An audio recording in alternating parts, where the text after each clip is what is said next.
Hey, welcome to the Real Estate of Life with Kevin Riles. Fofo. This is the 44th, I said 44th episode of the Real Estate of Life with Kevin Riles. And to honor that 44th episode, I have the marketing strategist, genius, extraordinaire, Tristan Sutton, to talk about how to brand yourself on social media, how to use social media, how to use Facebook for your business and yourself. So I cannot wait to talk about it. DJ, hit that fofo music, please. Support for this program comes from the Digital Broadcasting Network, presenting podcasts and web series from everyday people who have an extraordinary passion to make the world a better place. Hey, welcome back to the Real Estate of Life with Kevin Riles and friends. And I have a friend with me today. I have a friend, a frat brother. I'm a client of his. I'm all these particular things, and this is live, and this is the type of stuff you get live. I got it in front of me, and it's starting to talk. But I have I'm gonna say Tristan, the marketing strategist Sutton, with me today. If you follow him on social media, you know for a fact that this guy is a Facebook social media marketing ninja. I want to make sure I said that correctly so people don't think I'm saying something else. Ninja. And so literally last night I was at an event. He and I were talking, having water at a bar. Yes. High quality H2O. We were hydrations and libations. And we had gotten this discussion about Facebook and how I use Facebook, and I was telling him about a post I recently made and how much reaction it got. Had a really good conversation that we should have recorded at that time, because that would have been probably pretty good content for today. Well, we'll recap it here. Exactly. And so all of a sudden, this morning I was like, or not even this morning, like 10:30, and we're, for those of you that know, in the secret bat cave that we were in and Mr. Producer has set us up, we're taping this at 2 o'clock. I texted him and said, hey man, why don't you be on the podcast today so that we can kind of continue our discussion. And the text I got back, hey, no problem, I'll be there. All right. I love those type of guests, by the way. Like, I don't have to do a whole lot of coordination. They just come. So welcome, Tristan Sutton. Thank you for having me here. Thank you for coming. I feel appreciated that the marketing strategist, the genius, the man known as Tristan Sutton has come down to my level. I'm just glad I made it before the 100th episode. Oh yeah. I think we're in 40, almost 50, somewhere in there. 44. Thank you, Mr. Producer. 44. That's a great number. Acres Home, Fofo. Sylvester Turner, shout out to you, Fofo, the Fofo. And so before I get to your marketing strategy, and we're going to talk about Facebook and things of that nature. Tell me about you, Tristan, as far as your background, where you're from, kind of where you, the Reader's Digest version of how you got to where you are now. Gotcha. So I started as a twinkle in my mom and dad's eye. No, I'm just playing. So, native Houstonian, born and raised here. Okay. Graduated from Texas A&M with a degree in marketing. Started my own insurance agency. Really got a chance to brand that and grow my business using social media, particularly Facebook. And so what happens is entrepreneurs start seeing and saying, hey, we see your success with this. Can you teach us how to do it? So hence I started Tristan Sutton Consulting to teach entrepreneurs how to build a brand that brings business using social media, mainly Facebook ads. Gotcha. So just going back to that story a little bit, what did you notice when you started posting on Facebook for your insurance business? Right. So really how it came to mind is we used to get told to spend money on direct mail. Send out 5,000, 10,000 pieces of direct mail, spend hundreds, if not thousands of dollars to do that, realizing that people were throwing it away. But let's say I have 5,000 Facebook friends, and at that time, organic reach was good. You post something, all 5,000 people will see it. Right. Whole nother conversation. Pay to play now. Right. So if I wanted to reach 5,000 people, I can post for free and get my branding message across versus spending hundreds of dollars waiting for 1 or 2 phone calls from 5,000 pieces of mail to go out. So that's when I had a paradigm shift, say, hey, this is an opportunity to promote my business, but do it tactically to where it doesn't seem salesy. So I use the strategy of sharing the fact that I would have appointments or just closed a deal. Hey, just saved the client $500 on their car insurance. And all of a sudden, I'm getting inboxes, tags, and requests. Hey, I need a quote. So it's like, okay, this Facebook thing really works. So then I transitioned to using ads. I was like, well, I only have 5,000 friends. I need to reach more people. So I learned how to use Facebook ads and start targeting my clients to do new customers and things like that, commercial insurance, personal insurance. And then I started doing events, start using ads for that to get people into the events, and then my paid events, and then consulting. So it's kind of just really snowballed, and it's really been a blessing to be able to show other people, because it's really not a strength of a lot of people in our community learning how to use this tactically and correctly. Right. So one of the things, and I know we're going to get to your to our the 4 points here that we talked about before we went on the air. One of the things that you mentioned in what you just said was something that I know as a Facebook user. So I'm not talking as a Facebook user for my business, but just as a voyeur on Facebook as I'm scrolling with my thumb on my phone or online, is the whole direct versus indirect sales. I, Kevin, am turned off by the whole call me now or, direct sales pitch. And I want you to kind of explain, one, if you agree with that, and then two, why indirect versus direct makes a difference. Because some people don't know. They go to so I'm in real estate, they go to a realtor social media class and they learn a couple of points, and all of a sudden they're posting that. I post my listings as well, but I do it in the context, in a different type of context. So I just want to kind of talk about that for a second. Gotcha. I believe you're kind of referring to the convo we had last night about social proof. Yeah, exactly. Social proof. Exactly. So the indirect way is kind of like I said before. If I post a picture of me just with a client I just had a great consultation with, and just say, hey, if you would like to learn some of the things I taught them, call me or click this link. That's indirect. Versus, hey, if you need to learn Facebook's ads right now to grow your business, call, or your money back guarantee. Right. Kind of like the 1-800 numbers, Exactly. If you like this iPad, you call me now. Right. So with social proof, it's really, to not overcomplicate it, is basically, if I see that someone else did it, it must be legit. So let's say I see that you and your wife checked in at a restaurant, and I've always been kind of curious about it, but now that I see that one of my friends that I know and trust has experienced this place, then chances are, if I see that, that's going to be the trigger that says, you know what, I should go ahead and check that out. So, hey, babe, it's date night, Suttons in the City. Let's go check out this restaurant because Kevin said it was good. Did you notice the name drop for Suttons in the City, which is a podcast video vlog that they do? But ABB always be branding. That was a little, you know what I'm saying? Yeah. But to your point, though, that happens both in business and personal. How many times we shared a story, like today, I'm reading The Sun Does Shine, Oprah's book club.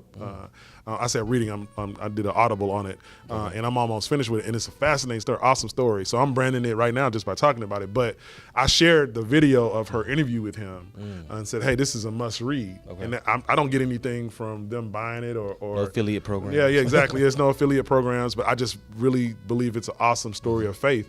And so that is a social proof that, hey, Kevin enjoyed this. And so I'm thinking if people look at the 40-minute interview she did with him, that might make them curious to buy the book. So that's a totally non-business thing, but again, I've provided social proof that I enjoyed it, so you might enjoy it as well. Yeah, so same thing with the real estate. So people in your network may forget that you are a realtor, or they may not know you're good at your job. So if you're constantly showing pictures of you with your clients at the title company with the big key saying just closed another one, or showing homes on the weekends, that's going to trigger to say, oh, they must be good at their job. Oh, I forgot that or I have a friend that needs a real estate agent. Let me tag them in this post that you just made. So it opens up an opportunity, because really, branding and marketing is really about awareness and attention, right? So if I can gather your attention and then bring awareness to what I have to offer, then that's where you really meet the success. And so my personal testimony to this, which brought on the conversation we had last night over water, is I posted, for those of you that follow me on social media, I posted about a deal that I just closed. It was a large lease, 111,000 square foot industrial facility. And he just threw me off because he did the Make It Rain deal. But yes, it was a big deal. It was not only a big deal monetarily, but also for my business and just the level of that type of transaction for someone like me. And so I posted a testimony that the only way that I got the deal was through God, and the way that it kind of transformed over time or happened over time was God. And I literally my personal personality, I like to see people win, and I just wanted to give people some type of, hey, this can happen for you as well. Total, honestly, and yes, it was an indirect way to say I do commercial real estate. So from a business standpoint, it was that, but it was also just to say, hey, this big deal didn't just happen. And out of all the social media posts I've made over the probably 15 years I've been on social media, it got, it's still getting likes, and I was surprised by the level of likes and comments. I got over 100 comments, over 300 likes and loves and oohs and all that kind of stuff. And so, and got a couple of leads from it. You're a social media star right there. Yeah. And I told him that I've been doing social media indirect a lot, but I was just surprised by this particular post that it got it, because sometimes you post something thinking, oh yeah, this is gonna be it, and it's like bloop. One, two like you and your somebody wife and else. your mama. Exactly, no, right? Yeah. And then you post something, you think, oh, okay, cool, and then all of a sudden it's like, wait, that had traction. Exactly. And so honestly, I don't think you really know sometimes whether something will have traction. You never really know what's going to go viral. Yeah. So, there's always this dichotomy, right? People say, don't do it for the likes. Right. From a business standpoint, I suggest that you do it for the likes. Right, absolutely. And let me break it down. Why? And somebody type that hashtag, do it for the likes. Because what that is data. I'm going to do an Oprah. Hashtag moment. Hashtag moment. Do it for the likes. Do it for the likes. Tweetable moment. Tweetable moment. All right, go ahead. Do it for the likes, because with any business, you need data, right? Mm-hmm. So what that does is lets you know that people like that type of content from you. Mm-hmm. So it's not an ego thing. Oh, I got 300 likes, 100 comments. Mm-hmm. Yes, I'm great. It's okay.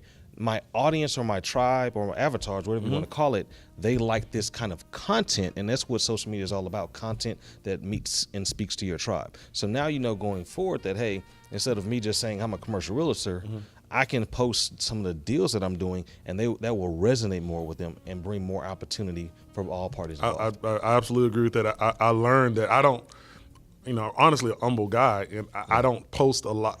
I have more closings than I post, or more deals that I close that I don't post, I should say. Okay.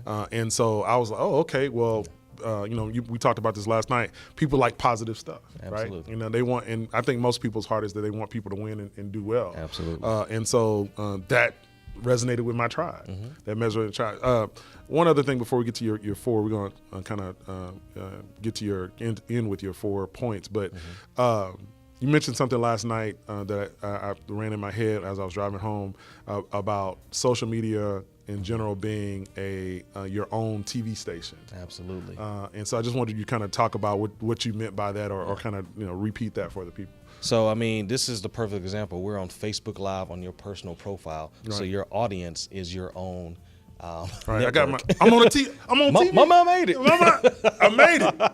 I made it. So you have your own audience, and you can talk directly to them without having to go through a middleman, radio or TV station, and incur those large thousands of dollars of costs. The infrastructure costs. Yeah, you just plug in a mic to a camera, and now you're talking to thousands of people. I plug in a mic with the camera, but I have Mr. Producer in the background. Yes. Shout out to Mr. Producer. The ghost. Yeah, the ghost. The ghost. Yeah, literally the ghost. Literally the ghost. Yeah. So where were we at? No, you were talking about having your own on television. So that's right. You're able to brand yourself unlike any time in history. Absolutely. And the cost for doing so is essentially almost zero.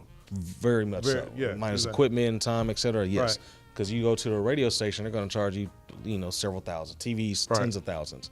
I can reach the same people just for free. And then if I want to create ads to expand my reach to my target market on a platform that there's almost no other platform where you can be as laser precise as Facebook. And we can talk about that. I call it the PIB factor. Okay. What's PIB? PIB. So the reason Facebook ads are so targeted is profile information, your interest, and then your behavior. Okay, so let's start with any marketing. You want accurate demographics, right? What do you have in your Facebook profile? Your date of birth, your gender, relationship status, education level. Complicated. No, I'm married. Love you, baby. Yeah. Don't get. We're gonna make America great again. Right. Relationship status, education, where you work at, things like that. So if I'm trying to target a certain age range, relationship status, all that's there. And it's pretty accurate based on Facebook. Then interest. We all like or engage in something on Facebook. They track all of that. So if I like the Red Cat Jazz Cafe, if I like the Essence Jazz Fest and Kirk Whalum, guess what? I probably are interested in jazz. So if I'm a jazz promoter, I will target people with those interests or like that on Facebook. Lastly, behavior. What do you do online is all warehouse somewhere. Facebook buys that data and allows you to advertise for it. So for instance, in real estate, if I wanted to target people that make $100,000, live in a $250,000 house, or a likely renter, I can target those people because their behavior online indicates that, and so that can make my advertising more accurate. So you're able to basically, for those of you, you're able to slice and dice and get to the people at a much easier rate versus I still do direct marketing via mail. So I advertise my services and my listings to apartment owners. In fact, I'm about to send a mail out tomorrow, and I have about 3,000 addresses of apartment owners. And so I've been able to segment those folks through research and over time. But my cost per advertisement, my cost per letter, basically is about 70 cents or so, right? Because I send them at a higher level of classification, so they can get returned. So I say all that to say that, but if I was able to find attributes of those apartment owners on social media, I could essentially get to those same folks for much cheaper. And I actually thought about a cold marketing opportunity as I was on the way over here. So let's use that same example you're using. I got about $10 in it. You got about $10. Free game right now. Right. So still do that mail because it takes on average 7 touches. That's a tweetable, 7 touches for brand recognition. So they're going to get that direct mail, but now let's say they see a Facebook ad and you target the people in that apartment area, but let's say you go find the rents for each one specifically. You find one that's $1,300 a month. So now you can show them specific ads or homes that equate to approximately $1,300 as far as a mortgage. So now you're targeting XYZ apartment complex.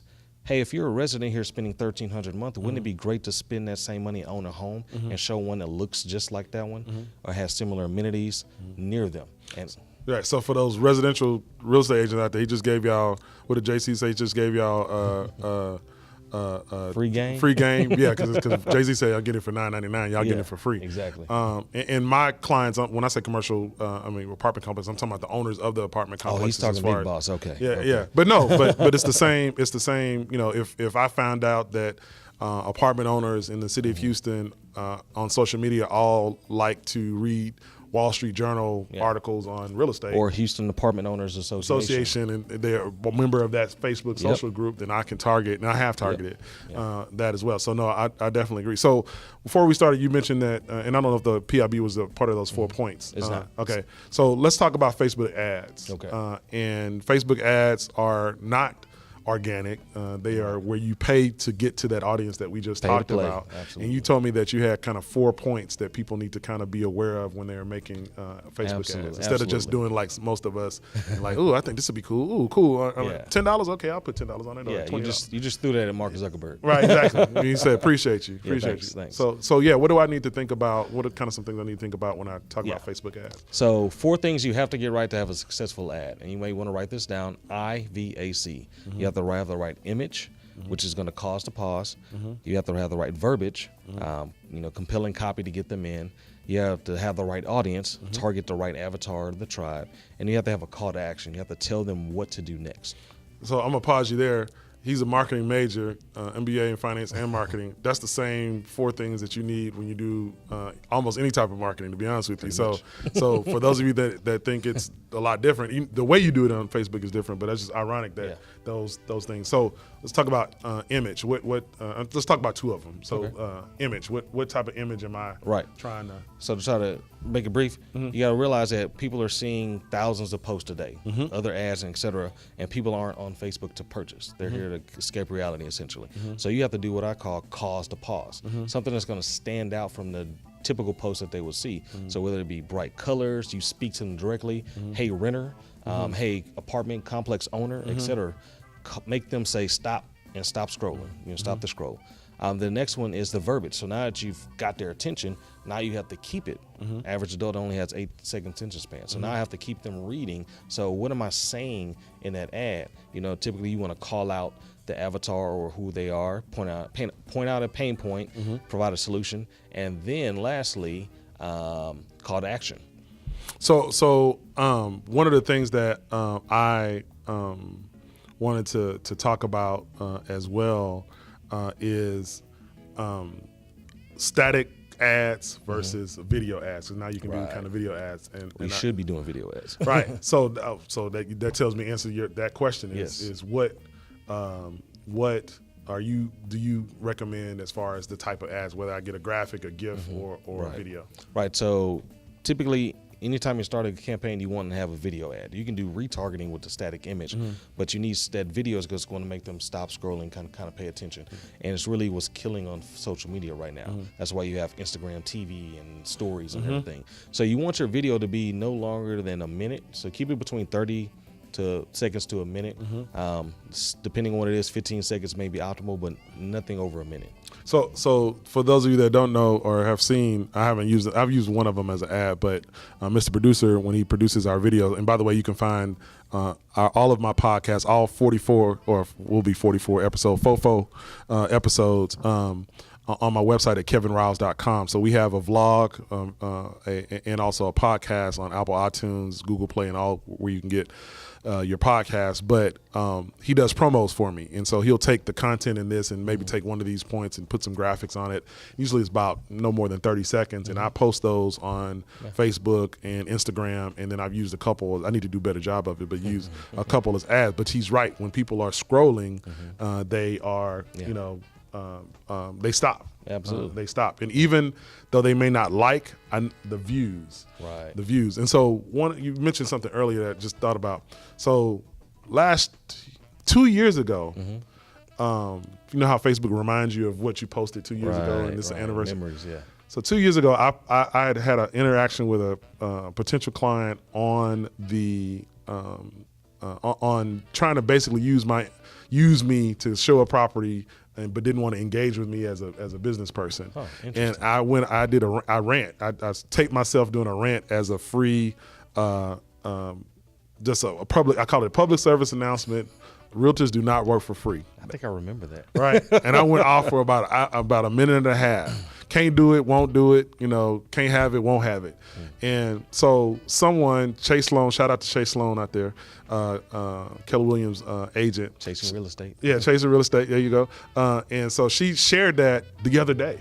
Wow. Right? It was 2 years ago. Yeah. And I looked, and I was like, oh, cool, she shared it again. And I looked, and it had 1,400 views. Yes, sir. And so I was like, man, and then I hadn't noticed that all of these people, amen, tell them, this, that, and the other, over the last 2 years at different times, not just when I initially did it, but like a year later. Still coming back. It's still coming back. It's still coming back to the point where I was like, maybe I need to use this as an ad when I go speak to realtors. Yeah. So I bring that up because that wasn't an ad, but that video resonated and it made people think. And so that's the pause for the cause, right? Pause for the cause. Yeah, that's the good example of pause for the cause. So you want to know a ninja trick real quick? If that was ninja, he said ninja trick. You want ninja trick? Yes. Yeah. Opposite of samurai. So if that was from your business page, you can retarget the people that viewed that video. Really? Yeah. Really? So he's been on my case about not sharing stuff on business, so that was kind of little right there. But yeah. My samurai sword. But no, I didn't know that. I didn't know that. So if that had been on my business page, the folks that are watching it, I could have then targeted them. So that's typically how you warm up a cold audience. You send them a video, and then if they've watched at least 50% of it more, that tells you two things. They're interested in what you had to say, and now they're familiar with your brand and your voice. So now I would build an audience of the people that watched at least half of my video, and now retarget them with follow-up ads, like add value. Here's a free checklist. Here's a free webinar, things like that. Gotcha. And so real quick, in the tradition of the Black church, as we come to a close, real quick, tell me if you have, out of some marketing clients that you work with, any particular success stories that just make you feel like, hey man, this really worked for them from a social media standpoint. I know you do more than just social media, but from a social media standpoint. Absolutely. So there was one client, I don't know if she wants me to name her name, but she owns an esthetician store, and she was really frustrated with her results, and was actually considering. She owns a what store? Esthetician, get your face on fleek. You can tell her I have no fashion thing. Yeah, okay. All right. So essentially, I sat down with her and showed her how to use Instagram ads and Facebook ads and just posting strategies to target her market, and now her calendar stays booked and she no longer needs to get that second job. So that's one of my testimonies. Yeah, yeah. And so speaking of, I didn't know to call esthetician. I'm more educated. He went to A&M, so. But I have, maroon and white. Yeah. oh, please. That was him. That was Tristan Sutton that said that. All you TSU folks, I work at Prairie View, but I have and Morehouse folks and maroon and white, just chill out. I mean, we love him anyway. So, I have a look that even brought Mr. Producer out of he came alive. He came alive. Wait a minute now. What's up? So, but I have a real estate friend who I met at in a class, and she's a nurse, and she does Botox. And on her Instagram page, all she's showing is her clients, like before and after, showing her doing the procedure.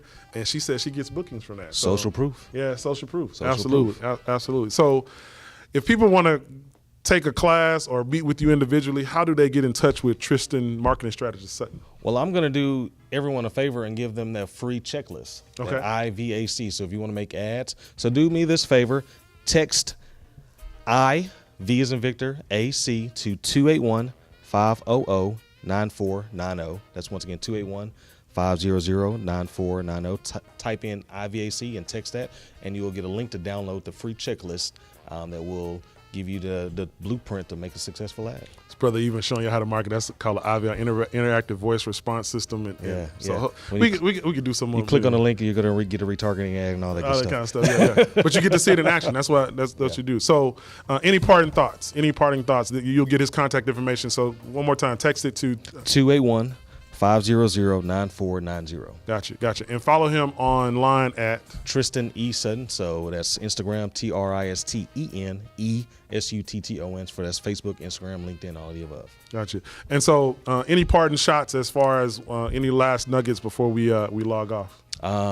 If you need to learn Facebook ads, attend my Ads University, one-on-one consultation. I've taught almost 100 entrepreneurs. Check my Facebook reviews. I do live testimonials.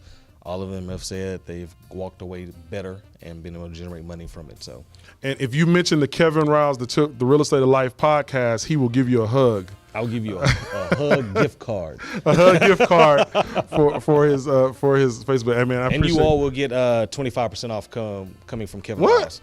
I didn't. So we didn't even plan that. Yeah, we didn't even plan that. Just want to bless his tribe. Yeah. Bless my tribe. Bless my tribe. So hey guys, thank you for listening to the Real Estate of Life. Thank my Facebook Live folks. I'm gonna do like the young folks do, like when they're on camera. What's up? How y'all doing? What's up? Fofo. Say gig 'em.